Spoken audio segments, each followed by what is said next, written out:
Working is presented by Maya Strategy Group, a leading market research and strategy consulting firm, helping clients in the pet care and animal health industries navigate strategic challenges for almost 2 decades. Hello, everyone, and welcome to Pet Working. I'm Peter Kenseth, Vice President and Partner at Maya Strategy Group, and here with a very exciting episode for you today following the Pet Connect conference out in Los Angeles last week. We have Christie Long, the Chief Medical Officer at Modern Animal, joining the show. Christie was kind enough to take us around on a tour of the Culver City facility. Modern Animal's one of their flagship hospitals, their training hospital, and that was really cool to see. But Christie and I had been talking for a few months about getting her on the show, and this seemed like the right time to do it. Following the tour, and now that I have the full context of seeing the Modern Animal experience, because being here in Vermont, I had never gotten to visit a Modern Animal facility. So for those of you who aren't familiar with Modern Animal, they're primarily located on the West Coast right now. I'll let Christie tell you a little bit about the company and her experience in her 5 years there, but they're primarily located in California. They just opened their 25th and 26th facilities in Dallas and Houston, Texas. And they have plans to open additional facilities in Arizona and Phoenix and in Denver, Colorado next year. So growing like wildfire and really bringing a new approach to the veterinary care paradigm, both in the tone and setting and aesthetic of their hospitals, as well as their approach to workforce management and balancing work-life balance. So before I go on too long here, I'm going to turn it over to Christie. Christie, thank you so much. Welcome to the show, and really appreciate you taking the time to chat with us today. Hey, Peter, it's my pleasure. I've been looking forward to this conversation. Wow, when did you and I first meet? Was it at Western last year or VMX? I'm losing track. It was at Western in Las Vegas. Yeah, this year. I've seen them. Yeah, this past year in February 23 or 24. Yeah. I always love the Modern Animal booth at those shows. You guys do a great job with the tattoos, and but I will say, having actually been to a Modern Animal hospital now, the booth doesn't give the full experience. It was really exciting to see. Yeah, I mean, how could you possibly give the full experience from a convention floor, for sure? I mean, yeah, some of your listeners may have seen us at conferences at WVC or BMX or some of the smaller conferences here in California. One of our brand team members had kind of a brilliant idea about 3 years ago. He said, I go into our hospitals, which is a big part of our culture here at Modern Animal. We our support team, as we call ourselves, those of us who work in the headquarters office, we are out in our hospitals a lot. I mean, obviously it's a big part of my job as Chief Medical Officer, but even, our technology team, our finance team, our brand team, we really believe that they need to see and be a part of the work that our teams are actually doing on the ground. And so one of our brand team members said to me, do veterinarians and veterinary team members always have so many tattoos? And, I mean, sometimes somebody with fresh eyes has a new perspective on things. And I thought, I really hadn't thought about it until he brought that up. But yeah, he's absolutely right, of course. And so, he kind of said, well, what if we gave tattoos at a veterinary conference? And I said, there's absolutely no way they would let us do that, and sure enough, they did. So we just, we kind of took it from there and, brought in some tattoo artists, and it obviously really caught on and spoke to a lot of people, and it created a lot of buzz and a lot of fun around our brand. So. Yeah, no, I mean, it's impossible. I felt lucky to get to meet you at WVC because the line was so long. Everybody's there hoping to win the tattoo. But it definitely, I think it does a wonderful job attracting people to the booth. But for those of you who have not seen a modern animal facility, I posted a clip of a little bit of our tour on LinkedIn the other night, and but really the experience is amazing. And you you don't, it doesn't have that typical vet office smell. The aesthetic is wonderful. That there are so many exam rooms. Um, and I imagine both as a pet parent bringing in a sick pet or even just for a checkup, I can see that makes a huge difference. And just feeling good about where you're taking your pet. And then from a veterinarian's perspective, it probably makes it a lot more enjoyable to come to work every day when you get to go to work in an environment like that. So I think it's fantastic. It was really cool to see that the Casco cages that you have in there. They're glass. There's no metal. The lighting in the you feel good about if my pet has to be here, because I don't think anybody ever wants their pet to be sick or ill, but you feel better when they're in a place that gives that sense of home and well-being. And I thought it was really cool. But I know that's Oh, only well, thank half of, you. of the yeah, but I know that's only half of the mission. And you and I have talked about that there's obviously a staffing shortage, in the veterinary profession. We're seeing people leave the profession. We're seeing high rates of burnout, compassion fatigue.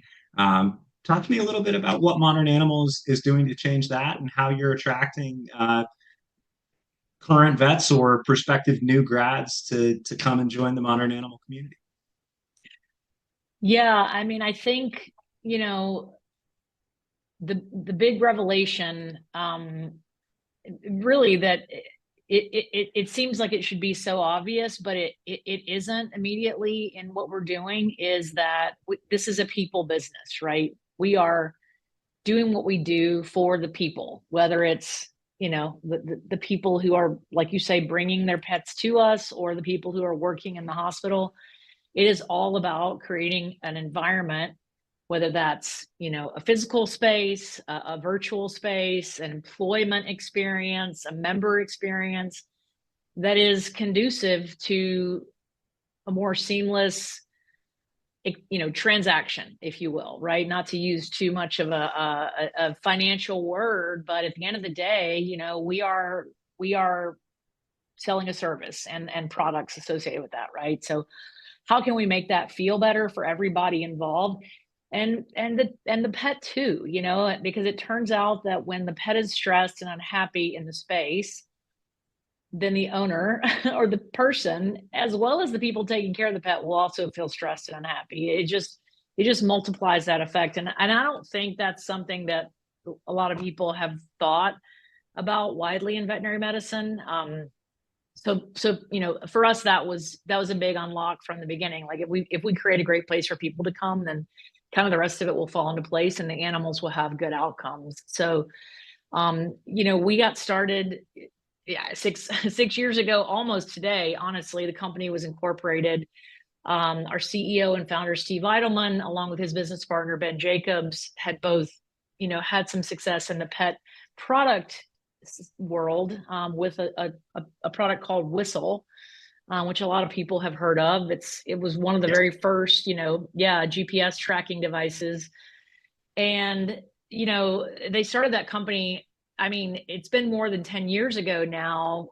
Technology's evolved tremendously. I keep one of the very first models on my desk, actually, and I think it would weigh my 8-pound Chihuahua down so much he wouldn't actually be able to wear it. But it's changed. It's come a long way since then. But they're both pet lovers. They both have dogs and had dogs, and just really wanted to get into the pet space and do something. They ended up selling that business to Mars, and I think kept both of them kept working for Mars, and they were sort of thinking about what their next idea was, and just wanting to be more immersed in the pet care side of things, as opposed to the pet product side of things. And then both being pet owners were having these experiences at veterinary hospitals that, they felt like could be so much better. And then, interestingly, I conversely, on the other side, unbeknownst to both of us, to all of us, working as a veterinarian, and I actually had a career in software, as I think before I became a veterinarian. So, as much as I loved practicing veterinary medicine, I found myself very frustrated just by the way I was set up to do my job. Um, the technology seemed really old. It seemed cobbled together. There wasn't a lot of integration. We were still printing IDEX or Antec in this case, test results off from the fax machine, and those were getting laid on my desk. And I was at work, 7, 8 o'clock every night, and then working once I got home. All my clients, knew my phone number, knew my email address, because I basically, that's how I communicated with them.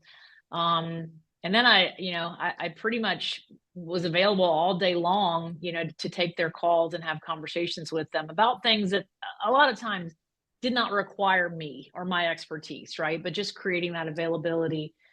That's just the way my job was. And I think, I started to ask myself too, well, why does it feel like the actual act of doing this job is hard? There's so much that is rewarding about being a veterinarian, and there's nothing that feels as good professionally as watching an animal that was sick, leave the hospital wagging its tail, right? With, an owner that's beaming because they're so grateful to you. That's you could bottle that and sell it, it's just such a great feeling. But I practiced for 7 years in Fort Collins, where I went to vet school. And then I got to help start one of the very first veterinary telehealth companies. And that was super eye-opening to me too, because I realized like people's needs don't end when they walk out of your vet hospital. And it's really hard to service all those needs if all you've got is a person sitting behind a desk with a phone. And so, it was really fun building that business and just seeing the kinds of help we could give people in that environment. But the utility of those platforms really ended because you couldn't deliver care in most cases. You can make some recommendations, but at the end of the day, a lot of those people needed to go in and see a vet. And, in the last 18 months to 2 years, we've seen veterinary telemedicine laws evolve to the point that we can start to do more in the virtual world. I maintain that there'll never be a day when, there's just a lot of things we just are going to have to see in person. So I got to be a part of selling that business to Petco and opening a couple of clinics for Petco. And that's where we first started exploring this idea of adding a membership model around just sort of the whole ecosystem, if you will, of pet care. So, veterinary care, dog daycare, grooming, products in the store, whatever it was. Would people be interested in paying a monthly or a yearly fee to have some kind of increased access or financial, reward for doing that? And so I got introduced to Steve and Ben by my boss at the time, and they started telling me about their idea about how technology and intentional, thoughtful design of the physical space and a really more well thought out approach to building a culture, to your point earlier, that people want to come into work and be a part of. What could that do to transform the veterinary experience? So I said, sign me up. I'm dying to be a part of this. I still love technology and love applying, human problems with technical solutions. And so I was sold, and that was almost 6 years ago. So since then, we've built 13 hospitals in Southern California, 6 in Northern California, and then we're in Austin, Dallas, and Houston, Texas. Like you said, going to Arizona and Colorado next year. So it's been quite a ride. Yeah. No, I mean, but and so cool. I don't. One thing I did want to touch on is your background in tech. Modern Animal has built its entirely proprietary PIM system. So it's Yeah. all built in-house, and I'm assuming you were a big part of that. Um, so Yeah. it talk to us, how did that kind of factor in, it sort of built by vets for vets, so to speak. How do you feel like that affects the work-life balance and the work experience for your staff? Um, Great question. I mean, it's funny. We were just right before I got on the call with you today, we were just celebrating the 6th anniversary of Modern Animal Employee number one, who is our VP of engineering. I don't know any other veterinary companies out there whose first employee was a software engineer. We initially knew we wanted to build an app. We knew we wanted an app that would allow people to access their pet's medical records, see the things that their pet was due for, and they needed, their vaccines, their blood work, their prescription refills, things like that.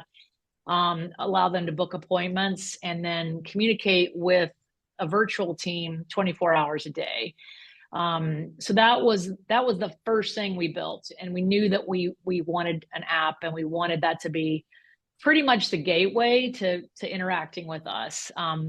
We felt by doing that we could control the experience a little better for the person who has the pet. Right, they have an app that they can use to communicate 24 hours a day with a veterinary team, but we also thought it could really change the experience of the in-clinic team because they don't have to sit there and answer a phone all day long. That communication goes through the app, and it creates just a dramatically different workplace than any veterinary hospital I've ever been in, just by virtue of the fact that the phone isn't ringing and somebody is not trying to get to the phone. So that was the first piece of technology that we built, the app, and then the communications platform that our virtual care team used. And then we stood up a virtual care team of both nurses and doctors, doctors doing virtual appointments with folks, as well as reporting on lab results when the original primary doctor was not available to do that. And then, keep in mind, this all happened during COVID. We opened the first hospital the second week of the pandemic shutdown. So, somebody had the idea, of sort of modifying the curbside approach to, yes, keeping people in their car and taking the pet into the hospital, but putting, the interaction on a video call, which a lot of people ended up adopting. We were able to do that through our app. So that was just a key way that we grew our business very quickly from the beginning, not only because, everybody was getting a pet during those days, but it also really, people really appreciated that, excuse me, that they could still be a part or feel like they were a part of the visit. And then we got about 6 months into things, and we started thinking about, gosh, we wish our practice management system could do this or that, or we wish we could understand this particular part about our data or our business. And we just realized, like, you're sort of just one of a number of people who are using this off the shelf product, and until sort of a critical mass starts to form around a certain piece of functionality, you're not going to get it, because you don't control that. That's controlled by whoever wrote the software, and we were using Vetspire at the time. And so we made a decision, a pretty quick decision, about 6 months in, like I said, to write our own practice management system. And that that we put it out 6 months after we started, and I'll be the first to admit it definitely had some flaws at the beginning that we had to work through. It's a pretty big software project to put out in 6 months, so I'm proud of the work that we did, but it continues to evolve now, even 4 years later. So yeah, it has been, doctors are, I should say, doctors who are veterinarians, maybe human doctors are the same way. We are a little bit hesitant to embrace change. And, anytime you are creating software, for an active business, it's kind of like building the airplane while it's flying. So we very quickly realized that if we did not have input from the doctors, they were not going to we were not going to have doctors to work here. They were going to feel very much, I think, put upon, if you will, just asked to accept what was given to them. I actually hired a doctor who I thought I was the only software engineer turned veterinarian, but I quickly met another one who wanted to work at Modern Animal. And he was the first one to propose to me, like, I would love to help with this development effort. I would love to give my perspective directly to the product design team and the engineers as a doctor who is practicing and using the software. And that was just invaluable, just opened the door to kind of our whole methodology around how we think about developing our product in Modern Animal. So it was a big game changing moment for sure. Yeah, no, it's very impressive, especially for such a young company that you were able to do that and able to get it out so quickly. And, obviously the fact that you're still using it 4 years later, really speaks to the fact that you've been able to iterate and adapt and evolve, and, it's holding its own. Do you get, I know you mentioned, you've recently added GPT 4.0 into the PIMS, and that's helping uh, writing some of the patient summaries and things like that. What's the feedback mechanism there? I'm assuming the majority of the doctors have a very positive opinion of the PIMS because they're staying with you. Is it as a veterinarian or a tech or someone has an idea, there's sort of an open submission process? So the way it works is they kind of raise their hands and say, I'd like to be a part of this pilot, if we're going to roll out a new feature. So for example, one of the things we're working on right now that we're going to be rolling out in a few weeks is giving our clients, who you probably already picked up on, we call members, giving our members the ability to book their own surgical procedures. So just like they can go now and book an appointment, the doctor recommends a spay or a mass removal or a dental procedure, they can book that in the app. And so we've built the software so that our teams can turn on or turn off that new function, because we made a few really big mistakes at the beginning, right? Rolling something out across the company. Granted, we were much smaller then, right? But only to find out, wow, this doesn't really work and we have to roll it back. So the way we do things now is say, hey, who wants to be involved in this pilot? And then they know they're signing up for something that may not work fully. It may have some problems, but they are there to help solve those problems and give their input, not only on what doesn't work, but what could work better, right? So that's kind of how it works. It's a very important part of our hiring process that we set them up to know that, this is the environment you're coming to work in. We're here to change veterinary medicine. We're here to do things differently, but it is a work in progress right now.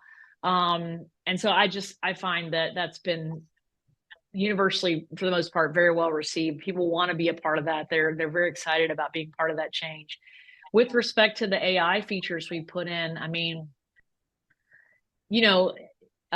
that's also been a little bit of an evolution. We're probably about 6 months into that journey, and just going back to the idea of controlling your own destiny, right? I mean, I don't know the people who are using Cornerstone, whether they have any, ability to use AI, but when you write your own software, that's your decision, to decide how you're going to use that, whether you're going to use it.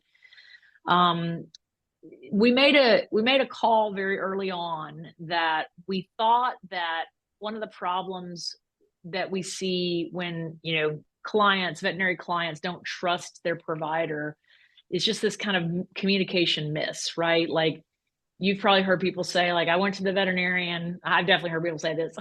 I went to the veterinarian. I paid $500. I don't know what happened.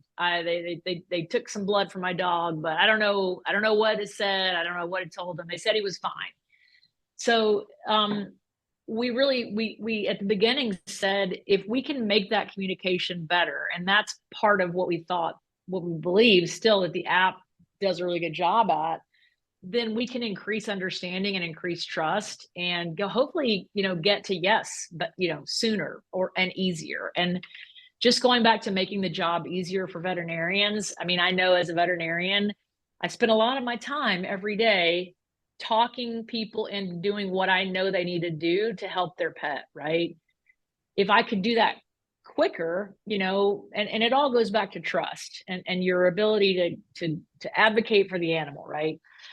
So what we do now is every time somebody comes in to see us at Modern Animal, they leave and they get in their app a summary of their visit that talks about, this is what we saw your pet for today. This is what we found when we had your pet, either through physical exam or through various diagnostic tests. Here are the medications we're going to use to treat your pet. And here's how we'd like you to follow up. And if we need you to follow up, right?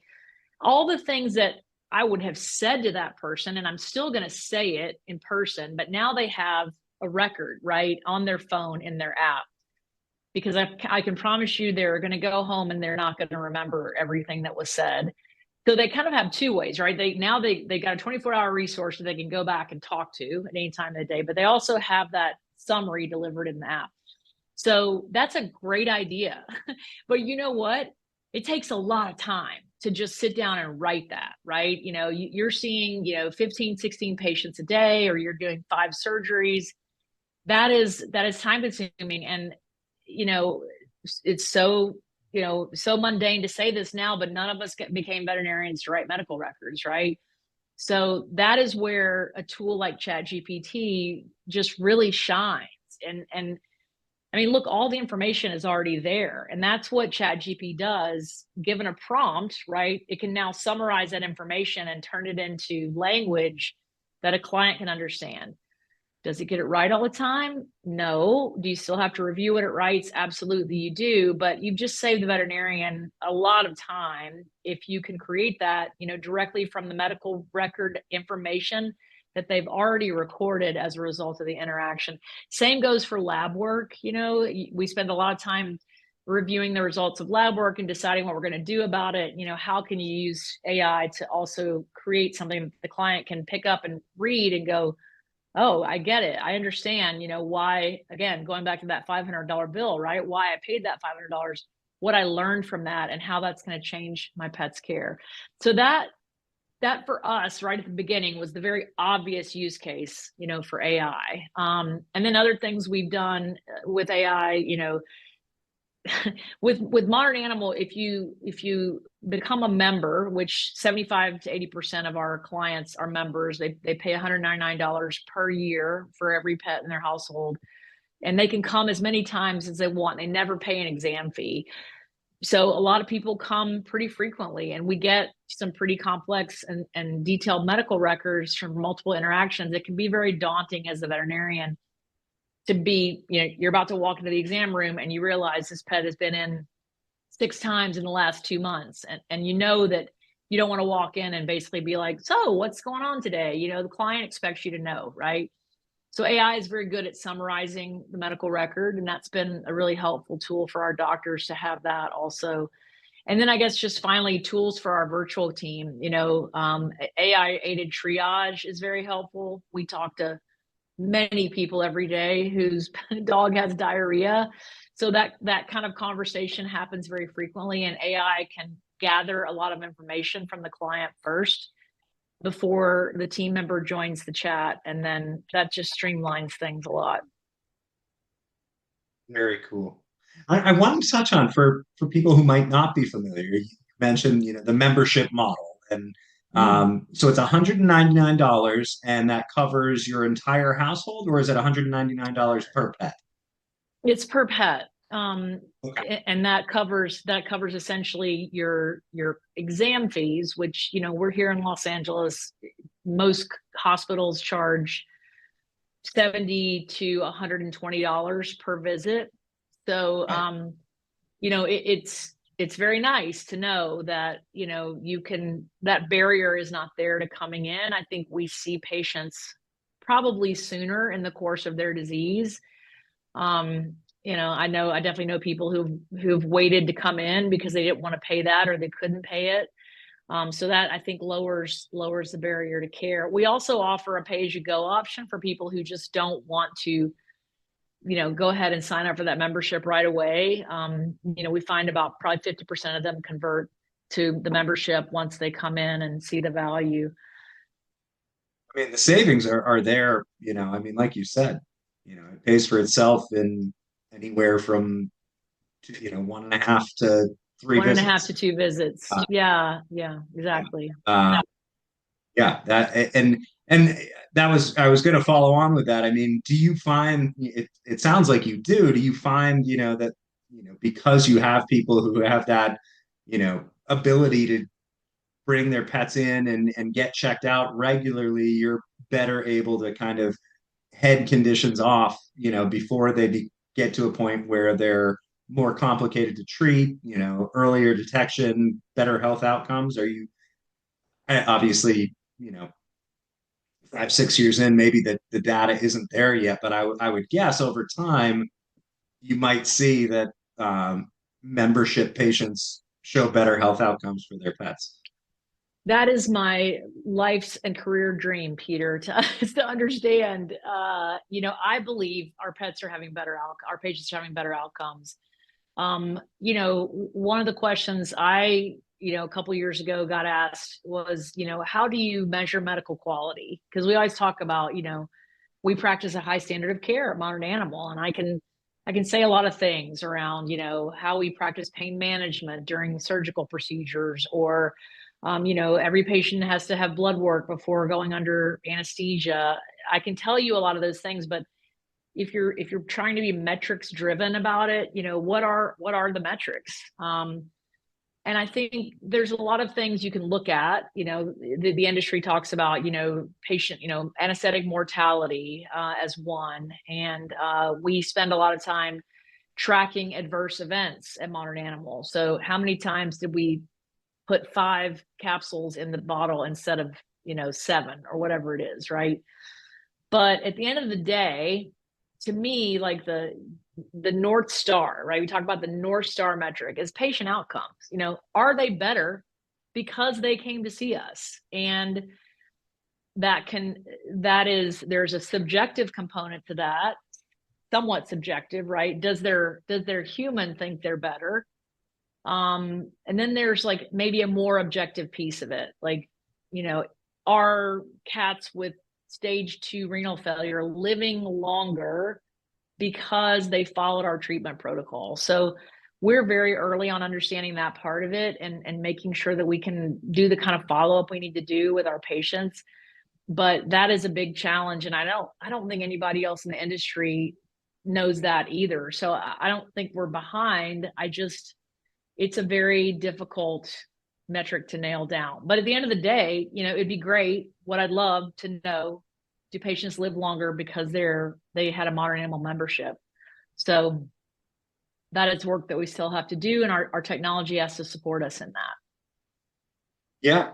I mean, I think from my personal experience and from everything I have read and, talked to with various veterinarians, I mean, everybody wishes more people would stay up to date with their preventive diagnostics, with their Yeah, regular visits, their regular checkups. And the worst case scenarios when you see a pet that, oh, if they had been in a year earlier, or, if they hadn't, decided not to go to the vet for 4 years, this would have been a very treatable problem. And instead right, we're here at, end of life management instead.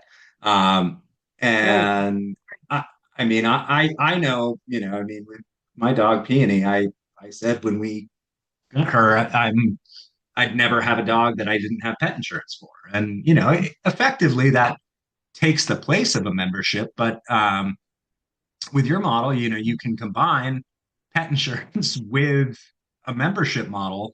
Um, and, the pet insurance will cover any of your, tests, surgeries, procedures, Right. whatever doesn't fall under the exam fee.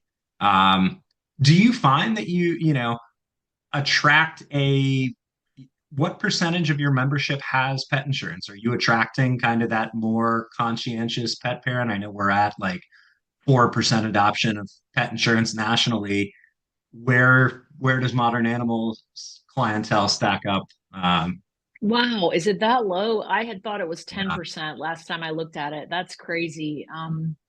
We're around 40%. So 40% of our clients who are members have pet insurance. That's something we ask at onboarding. meaning when they sign up, right? When they Yeah. download the app and put their information in, we ask, is your pet on pet insurance and what company is it with? And um, yeah, I think we probably attract a little bit of a more involved pet parent. I don't, it's not about age. We have clients of all ages, but there's a certain kind of client who wants to use an app to track all the things that their pet needs and communicate 24 hours a day with someone who can help them if they need it. And I think by just that person is probably more involved and probably more likely to say, I don't want to be in a financial situation where I can't afford the care my pet needs. So yeah, we have a lot of people just compared to industry who have pet insurance. Yeah. And now with the 24 hours a day, so your virtual team is available. I can wake up at 2 o'clock in the morning and yeah, if I'm a Modern Animal member, I can get a hold of the virtual care team and talk to Yep. a veterinarian. And that's all part of my membership. So Um, you can't talk to a veterinarian. Our veterinarians don't work. They work regular 10-hour shifts on virtual care, but you can talk to a credentialed veterinary technician. Um, so this is this is a tiny bit of a tangent, but it certainly kind of shows you a little bit about the kind of culture we wanted to build. I mean, veterinary technician, that is such a hard job. And I don't know if we talk enough about that as an industry. Like, it is a physically demanding job. And there are so many talented, intelligent people who do that job up until the point where they just physically can't do it anymore. And I mean, don't even get me started about how we don't pay them enough. That's a different topic, right? But um, we've had incredible success building an incredible team of really talented individuals who want to do this work. They desperately want to stay in the field, but for whatever reason, they just can't go in and perform the job every day. And maybe it's burnout or maybe it's a physical ailment, whatever it is. But this has just been, we just have such an incredible team. Now, we've had to do some things like, you're not going to wake up at 2 a.m. and find somebody to talk to you about your latest invoice, right? Like, that is not, that is something that you can talk about during the hours of 8 to 6. So, we didn't come out of the gate with the app making that distinction, but we quickly realized, people have things that aren't urgent and we should filter those off to also to people who are not necessarily medical, right? So that's kind of some of how we've segmented that team. But just easily always the number one benefit of membership that our clients call out is that ability to talk to someone who's a medical professional. yeah, no, and it's interesting, when you say that, that you're finding success with recruiting vet techs that may not be able to be in physical practice anymore for televet. It strikes me one of the first episodes we did on pet working was with Frank DeCecco and Oh yeah. DVM6, and he said one of his big recruiting tools was finding vets that couldn't be in practice physically anymore and might have otherwise left the profession, and recruiting them to Yeah. work for DVM6, and and talking about that as preventing the brain drain of a, providing an alternative career path to alleviate burnout. And it sounds like you're doing something very similar at Modern Animal with vet techs and your uh, telehealth telemedicine model. I'm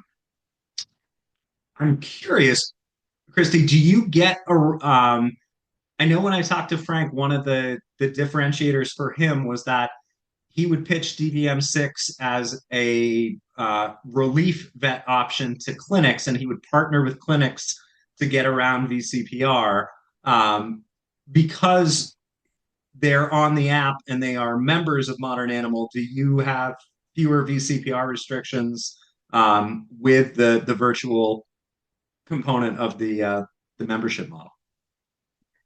Well, first of all, shout out to Frank DeCecco, a year behind me at Colorado State University. So super, super impressed with what he's been able to build there. Um, Man, I remember the day when someone said VCPR to me, and I had to think really hard to remember what that stood for. And since then, that's been more than 10 years ago. It's been a huge, it's become a huge part of my life. California has probably the most restrictive veterinary practice act of any state in the country, in that you do not establish a blanket VCPR for everything a pet has when you see them in person. You only establish a problem specific VCPR related to that animal's specific reason they are in front of you that day. So that's really hard. And I feel like, California implemented a law January 1st of this year to allow the virtual capture of the VCPR. So I feel like there's going to be some changes to the state code to kind of change the thinking on that. But that is the environment we have always operated in, with the exception of a little bit of a respite during COVID where they relaxed the rules some. But we've just made the call that you have to have been seen in a modern animal clinic in order for us to do any kind of telehealth with you. So other than just very general and broad information, like your dog is bleeding out of its mouth, yes, you should go to an emergency room, we don't provide anything else over the app unless a doctor has seen them in person in the last year. So I take all that very, very seriously. I think too, my doctor's licenses are at stake, and I don't want to play fast and loose with Yeah. the rules. So it's still, we're able to be very helpful, but in most cases people sign up for the app and then they come in. So we establish the VCPR in person, from the get-go. So we don't currently offer Modern Animal as a product to anyone who we have not seen. We don't have a virtual only membership. Who knows if in time we may, I don't know, but that our focus to date has been very much on building physical clinics, with the virtual component being kind of an auxiliary to that, if that makes sense. Yeah. I mean, it's part of the service. It's a differentiator. I totally Yeah. understand why you wouldn't offer it as a standalone, given that every state has different VCPR laws. And I had no idea Yeah. that Californians were so restricted. That's amazing. I know you had mentioned It's you don't offer emergency care because to keep animals overnight, it's a whole separate permit licensing. Um, Well, that's a Los Angeles thing too. I mean, and that's where we started. So, that's just why we made that call. It's probably different in different cities in California, but where you start out kind of determines how you do business from there. So I think if you can do business in California, you can probably do it anywhere, because yeah, there's a lot of rules and restrictions. And so we just made the call that we would kind of model all of our businesses after that. I mean, the only other state we're in, as you know, is Texas, and there are a few differences, but in general, we operate pretty much the same way in both states. is that influencing your decision on where to roll out next? I know you talked about you've got Phoenix, you've got Denver. Are you sort of evaluating local legislation, VCPR, things like that, or is it really just look, we've got California, we've got Texas. Let's stay to the Southwest for now, and maybe we'll look elsewhere in the future. I think for us, the question we ask ourselves is, where is our customer? That's really the first question that we're asking. Most of our clients are under 40. They spend higher than average on their pets' needs. They live in urban areas, so they're obviously technologically savvy.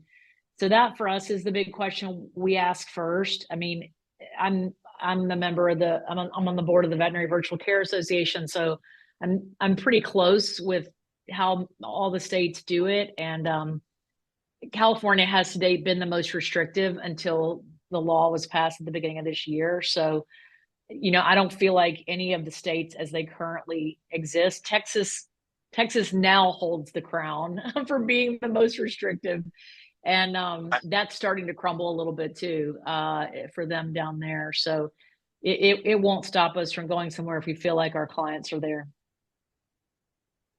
I mean, obviously, you've had no you've just opened clinics 25 and 26 this year, plans to open 27, 28 next year. So it doesn't look like you're having any problems recruiting clients once you open a hospital.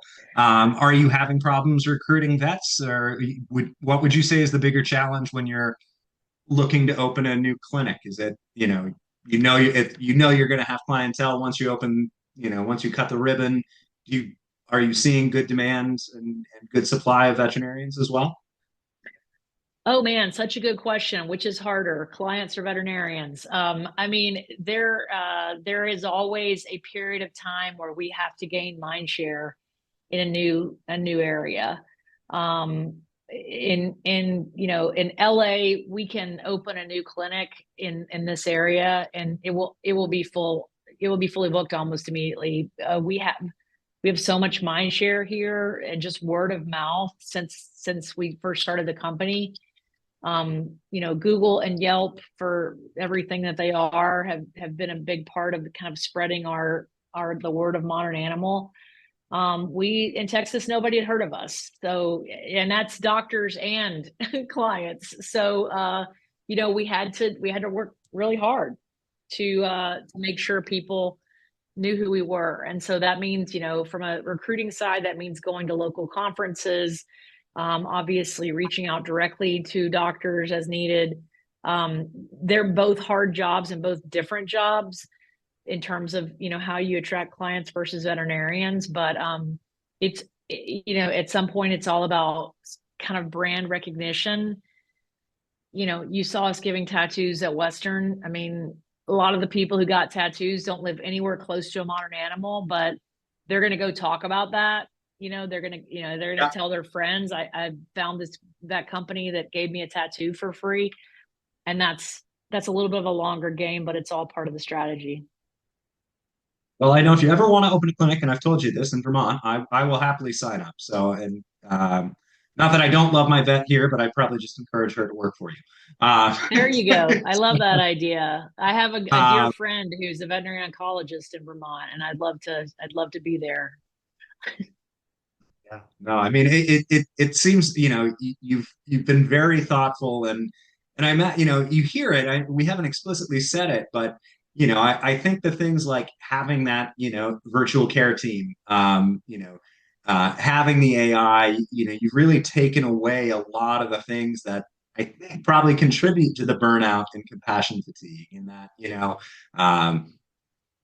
Yeah, are letting vets focus on practicing veterinary medicine. You're not asking them to be an ambassador for the practice. You're not asking them to handle the finances of the practice. You're not asking them to, sacrifice their nights and weekends and make themselves infinitely available. Although, I know probably a lot of them wouldn't have a problem doing that because I feel like it just goes with the DNA of being a vet. You want to help, you want to care. You were mentioning it totally. earlier. You make yourself accessible to people. But if you have somebody who can step in and provide that relief for you, and you can focus your energy on that 10-hour day, I imagine it makes it a lot easier, to practice, and it feels more fulfilling and like what you went to school for.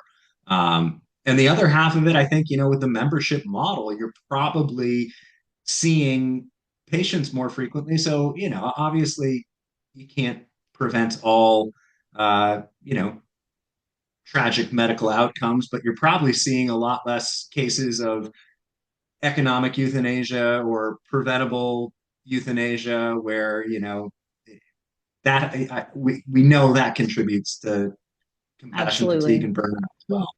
Um, Yeah, for the whole team, for sure. Yeah, absolutely. so, yeah, I mean, I think it's a fantastic model. I'm I'm really happy we're able to share it with more people, and I look forward to seeing it continuing to grow. And I'm happy that at least out in California, I got to see it in action a little bit.